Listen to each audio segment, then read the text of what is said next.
أعوذ بالله من الشيطان الرجيم. بسم الله الرحمن الرحيم. قل لو كان البحر مدادا لكلمات ربي لنفد البحر قبل أن تنفد كلمات ربي ولو جئنا بمثله مددا. قل إنما أنا بشر مثلكم يوحى إلي أنما إلهكم إله واحد فمن كان يرجو لقاء ربه فليعمل عملا صالحا ولا يشرك بعبادة ربه أحدا. ترجمہ: آپ فرما دیجئے اگر سمندر میرے پروردگار کی باتیں لکھنے کے لیے روشنائی بن جائیں تو وہ میرے پروردگار کی باتیں ختم ہونے سے پہلے ہی ختم ہو جائیں گے، اگرچہ ہم ویسے ہی سمندر ان کی مدد کے لیے لے آئے. آپ فرما دیجئے کہ میں تم ہی جیسا ایک انسان ہوں، البتہ میری طرف وحی کی جاتی ہے کہ تمہارا معبود ایک ہی معبود ہے. بس جو شخص اپنے پروردگار کی ملاقات کا آرزومند ہو اسے چاہیے کہ نیک عمل کرے اور اپنے پروردگار کے ساتھ عبادت میں کسی کو شریک نہ کرے. عزیز بزرگوں، سورہ کہف کی یہ 2 آیتیں اور بالکل آخری آیتیں تلاوت کی ہے. ظاہر سی بات ہے جب آخری آیتیں ہیں تو خلاصہ بھی اس میں ذکر ہوگا. تو ان آیتوں کے اندر چند باتیں ذکر کی گئی ہے. اگر کہا جاوے تو 2 باتیں ان آیتوں میں ذکر کی ہے. نمبر 1 کہ اللہ تبارک و تعالی کی شان، اور دوسری آیت میں پیارے آقا صلی اللہ علیہ وسلم کی شان. اللہ فرماتے ہیں کہ پیارے آقا آپ کہہ دیجئے کہ اگر سمندر میرے پروردگار کی باتیں لکھنے کے لیے روشنائی بن جائے تو وہ میرے پروردگار کی باتیں ختم ہونے سے پہلے ہی ختم ہو جائیں گے. اس آیت میں اللہ تبارک و تعالی کی تعریف بیان کی گئی ہے. دیکھیے عزیز بزرگوں، میں نے پہلے بھی ذکر کیا تھا، اس سے پہلے کی اس آیت کے جو تفسیر مختصراً ذکر کی تھی اس میں کہا تھا کہ یہاں مشرکین نے جو سوالات آپ سے کیے ہیں اس کے جواب کچھ بہت زیادہ مفصل اور بہت تفصیل سے نہیں جواب دیے گئے کہ جس پر بہت لمبی بحث اور بہت لمبی بات کی گئی ہو، بلکہ بعض جواب تو اتنے چھوٹے دیے گئے ہیں کہ سامنے والا بالکل وہ جواب کو سن کر خاموش ہو جاوے. اور بہت چھوٹے سے جواب، جیسے وَيَسْأَلُونَكَ عَنِ الرُّوحِ کہ روح کے بارے میں پوچھتے ہیں تو فرمایا قُلِ الرُّوحُ مِنْ أَمْرِ رَبِّي، روح میرے رب کا حکم ہے، بس ختم بات. یہ اتنے مختصراً جواب، یہ تنبیہ کی جا رہی ہے کہ دیکھیے اگر اس کا جواب اگر کھول دیا جاتا تو تمہارے ذہن و دماغ وہاں تک نہیں پہنچ سکتے تھے. سامنے والا پھر سوال تو ہمیں بیان کیوں نہیں کیا جا رہا ہے، ہمیں بتایا کیوں نہیں جا رہا ہے، ہمیں بتایا جاوے تاکہ ہمیں بھی معلوم ہو. تو وہ اس لیے نہیں بتایا گیا ہے کہ دیکھیے ذہنوں کی کیپیسٹی اور دماغ ان چیزوں کو ہضم کرنے کی طاقت نہیں رکھتا ہے. اس لیے اب ظاہر سی بات ہے کہ ایک شخص وہ ہو جو کسی اور فیلڈ کا ماہر ہے، انجینئر ہے، اب اس کے سامنے ڈاکٹری والی اسپیچ اگر شروع کر دی جاوے تو اس کو بات سمجھ میں نہیں آئے گی. اسی طریقے سے عزیز بزرگوں، اللہ رب العزت نے جتنی انسان کی دماغ اور جتنی اس کی کیپیسٹی تھی قبول کرنے کی اتنا ہی اس کو بتایا گیا ہے. تو کسی کو یہ شک شبہ نہ ہو جاوے کہ نعوذ باللہ یہ اتنی مختصر معلومات، تو اللہ تبارک و تعالیٰ کا علم کیسا ہے. تو وہ علم بیان کرنے کے لیے آگے یہ ذکر کیا گیا کہ لو کان البحر مدادا لکلمات ربی، ساری دنیا کے سمندر جتنے بھی ہے سارے کے سارے روشنائی اور سیاہی بن جاوے اللہ کی تعریف، اللہ کی کلمات لکھنے کے لیے،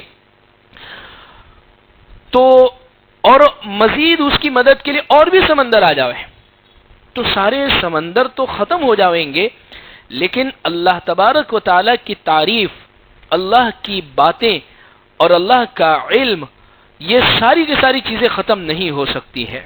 اسی لیے اللہ کے نبی صلی اللہ علیہ وسلم نے ایک حدیث میں کیا فرمایا؟ اللہم لا احصی ثناء علیک انت کما اثنیت علی نفسک، اللہ ہم آپ کی تعریف بڑائی پوری مکمل بیان نہیں کر سکتے، آپ اتنے ہی بڑے ہیں جیسی خود آپ نے اپنی تعریف فرمائی ہے۔ تو اس لیے عزیز بزرگوں، اللہ تبارک و تعالی یہاں جو ذکر کیا گیا ہے کہ اگر میرے پروردگار کی باتیں لکھنے کے لیے، قرآن میں ایک دوسری جگہ پر بھی ہے کہ ساری دنیا کے قلم، یہ درخت قلم بن جاوے اور پوری دنیا کے جتنے بھی سمندر ہیں وہ روشنائی بن جاوے، یعنی قلم کو سمندر میں ڈبویا جاوے اور اس کے ذریعے سے لکھو لکھو لکھو لکھتے چلے جاؤ، تو اللہ کی تعریف اور اللہ کی باتیں ختم ہونے والی نہیں ہیں۔ مثال کے طور پر عزیز بزرگوں میں آپ کے سامنے ذکر کروں، دیکھیے ہر انسان کے اندر اللہ تبارک و تعالی نے کچھ سیلز رکھے ہیں، ہر انسان میں اس سیلز کے پیچھے کچھ کروموزومز ہوتے ہیں اور ان کروموزومز کے پیچھے ڈی این اے ہوتا ہے، جسے کہتے ہیں نا کہ بھئی فلاں کا ڈی این اے ہے اور اس سے میچ ہو رہا ہے، یا فلاں کا ڈی این اے، جیسے بعض لوگوں نے ایسے حالات کے اندر یہ بات بھی کہی ہے کہ اگر ملک کو صحیح معنی میں پہچاننا ہی ہے کہ کون اس ملک کا ہے تو ڈی این اے کے ذریعے سے ٹیسٹ کر لیا جاوے کہ کون یہاں کی پیداوار ہے، اس لیے کہ جس کا ڈی این اے ہوتا ہے وہ بہت پرفیکٹ ہوتا ہے، ڈی این اے کو کبھی بھی چینج نہیں کیا جا سکتا، وہ کبھی بدلا ہی نہیں جا سکتا، یہ اتنی پرفیکٹ ہے۔ لیکن ایک بات آپ ذہن میں رکھیں، سیلز، اس کے پیچھے کروموسومز ہوتے ہیں، اس کے پیچھے ڈی این اے ہوتا ہے، ہر ڈی این اے کے اندر کچھ کوڈز ہوا کرتے ہیں، کچھ باتیں لکھی ہوئی ہوتی ہے، اور آج ٹیکنالوجی اور سائنس ان تمام باتوں کو سمجھنے کی کوششیں کر رہی ہے کہ جس کی وجہ سے ڈی این اے کو چینج کر دیا جاوے، لیکن یاد رکھیں یہ ہو نہیں سکتا ہے، کوشش کی جا رہی ہے لیکن یہ نہیں ہو سکتا ہے، ڈی این اے چینج نہیں ہو سکتا ہے۔ ایک شخص کا ایک ڈی این اے سمجھنے کے لیے جتنی باتیں اس میں چھپی ہوئی ہے، اگر اس کو کھولا جاوے، لکھا جاوے تو 1000 والیومز اور 1000 جلدیں اور 1000 بک بن جاوے گی۔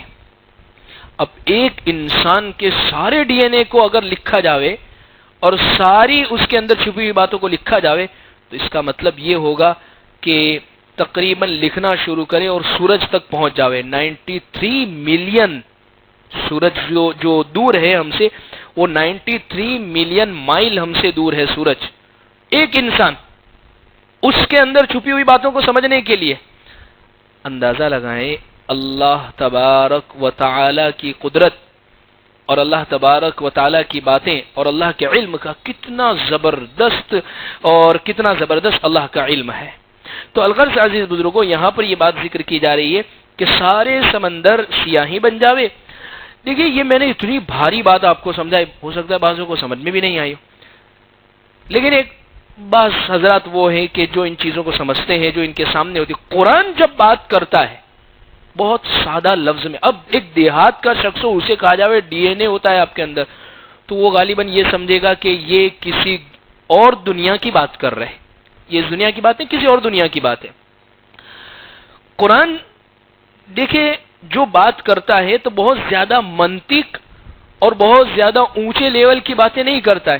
قرآن مجید اتنی کھلی ہوئی، اتنی واضح تعبیرات استعمال کرتا ہے کہ جس کو ہر شخص آسانی کے ساتھ سمجھ سکتا ہے۔ اب کوئی دیہات کا رہنے والا اگر یہ سورہ کہف کی آیت نمبر 109 اٹھا کر کھولتا ہے اور پڑھتا ہے کہ میرے رب کی تعریف کے لیے کلمات لکھنے کے لیے سمندر، تو اب ظاہر سی بات ہے ہر شخص نے سمندر تو دیکھا ہی ہوگا، پانی تو ہر شخص تک پہنچا ہے، اور اسی طریقے سے وہ لکھے جاوے، اس کے ذریعے سے لکھا جاوے تو وہ ختم ہو جائیں گے، لیکن اللہ کی تعریف ختم نہیں ہوگی۔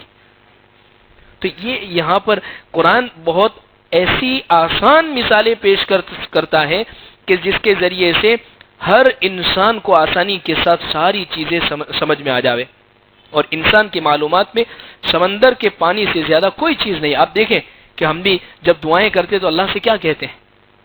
اللہ سمندر کے جتنے قطرے ہیں اتنی رحمتیں ہیں ہمارے اوپر نازل فرما دیجئے. اور حقیقت میں بھی آج دنیا کے اندر دیکھا جاوے تو تقریباً زمین کا جو حصہ ہے اس سے 3 گنا زیادہ جو ہے وہ پانی ہے اس دنیا کے اندر. تو یہ اللہ کی تعریف بیان کرنے کے لیے یہ تمام باتیں ذکر کی. تو پہلی بات یہاں پر یہ جو ذکر کی جا رہی ہے عزیز بزرگوں وہ یہ ہے کہ اللہ کی تعریف، اللہ کی صفات، اللہ کے کلمات وہ بہت زیادہ ہے، بہت زیادہ ہے. دوسری بات جو اس آیت کریمہ میں ذکر کی گئی ہے وہ یہ ہے کہ دیکھیے اللہ فرماتے ہیں کہ آپ فرما دیجئے پیارے آقا کہ میں تمہیں جیسا ایک انسان ہوں. اس سے ایک بات یہ سمجھ میں آئی ہے کہ رسول اللہ صلی اللہ علیہ وسلم ایک انسان ہے، نہ خدا ہے نہ فرشتہ ہے. البتہ آگے فرمایا کہ میری طرف وحی کی جاتی ہے کہ تمہارا معبود ایک ہی معبود ہے. جب اس قسم کی آیتیں آتی ہیں، دیکھیں قرآن نے بالکل آسان لفظوں میں ان آیتوں کو بیان کیا ہے. اب اس کی تعویل کر کے اس کے معنی کو، اس کے مطلب کو بہت دور لے جا کے کوئی ایسا مطلب بیان کرنا کہ جس کی وجہ سے آیت کی اصل روح ختم ہو جاوے. بھئی آیت میں صرف یہ کہا گیا کہ میں تمہارے جیسا ایک بشر ہوں، ایک انسان ہوں، فرشتہ نہیں ہوں، اور اسی طریقے سے خدا نہیں ہوں. بعض حضرات پیارے آقا کے مقام کو اتنا بڑھاتے ہیں کہ نعوذ باللہ خدا کہہ دیتے ہیں.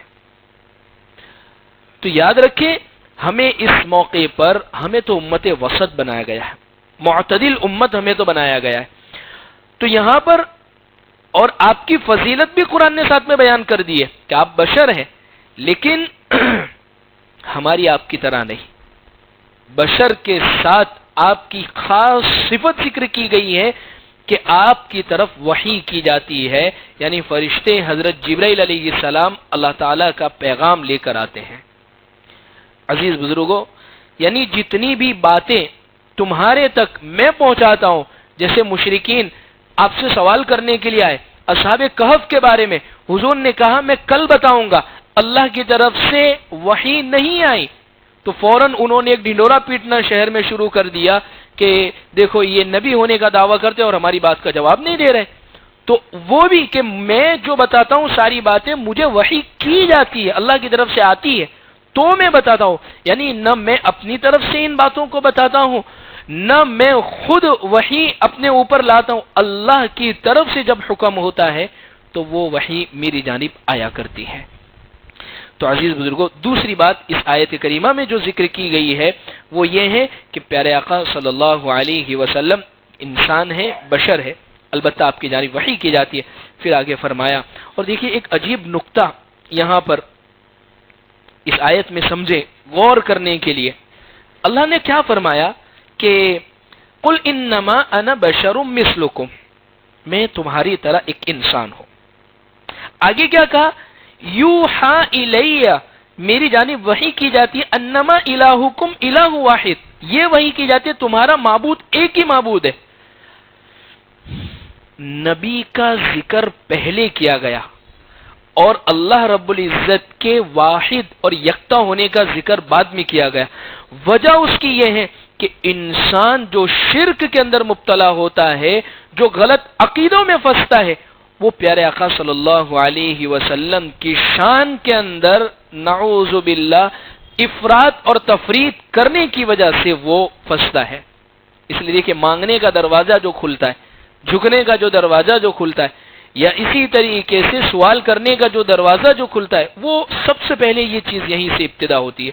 اس لیے اللہ نے پہلے یہ بتایا گا، آپ بتا دیجئے لوگوں کو کہ میں تمہاری جانب بشر ہوں، اور پھر فرمایا کہ میں تمہارا معبود ایک ہی معبود ہوں، اللہ ایک ہی ہے.